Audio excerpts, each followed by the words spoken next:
নমস্কাৰ বন্ধুসকল, স্বাগতম জনাইছো জবছ ফৰ আছামৰ এটা গুৰুত্বপূৰ্ণ ভিডিঅ'লৈ।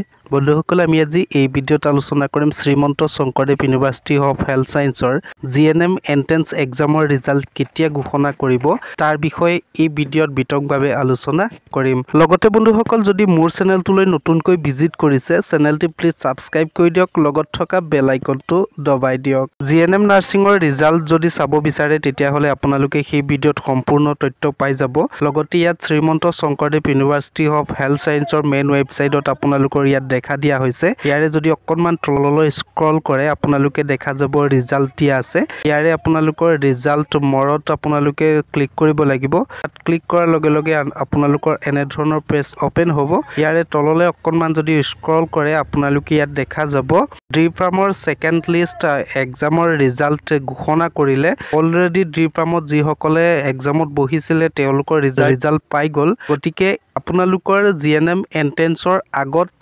যিহেতু ডিপ্ৰামৰ ৰিজাল্ট বা ডিপ্ৰামৰ এক্সাম অনুষ্ঠিত কৰা হৈছিলে, গতিকে আপোনালোকৰো ৰিজাল্টৰ প্ৰচেছ অলৰেডি চলি আছে। মই অফিচত কণ্টেক্ট কৰি গম পালোঁ যে ৰিজাল্টৰ প্ৰচেছ চলি আছে। কিছুদিনৰ ভিতৰতে আপোনালোকৰ ৰিজাল্ট ঘোষণা কৰা হ'ব। যদি আপোনালোকে এতিয়ালৈকে যদি টেনশ্যনত আছে তেতিয়াহ'লে আপোনালোকে টেনশ্যন কৰিব নালাগে। এই ছেপ্টেম্বৰ মাহতে আপোনালোকৰ ৰিজাল্ট ঘোষণা কৰা হ'ব। জিএনএম নাৰ্ছিঙৰ ৰিজাল্ট যদি আপোনালোকে চাব বিচাৰে তাৰ কাৰণে আপোনালোকে Srimanta Sankardev university of health সায়েন্সৰ মেইন ৱেবছাইটত ভিজিট কৰিব লাগিব। তাত ভিজিট কৰি আপোনালোকে আপোনালোকৰ ৰিজাল্ট শ্বীটখন চাব পাৰিব। লগতে মোৰ ভিডিঅ' ডিছক্ৰিপশ্যনতো লিংক দিয়া আছে, তাত গৈ আপোনালোকে ৰিজাল্ট শ্বীটখন চাব পাৰিব।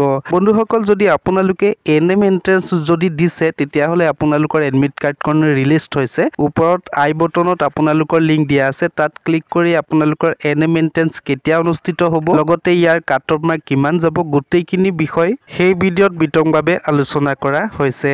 চ' বন্ধুসকল, আজিৰ ভিডিঅ'টি ইমানখিনিয়ে। মই আপোনালোকক ইনফৰমেশ্যনখিনি দিলোঁ। যদি ভিডিঅ'টো চাই ভাল লাগিলে প্লিজ লাইক কৰি দিয়ক, শ্বেয়াৰ কৰি দিয়ক। লগতে বন্ধুসকল কমেণ্ট কৰি জনাব ইনফৰমেশ্যনটো পাই কেনেকুৱা পালে। ধন্যবাদ।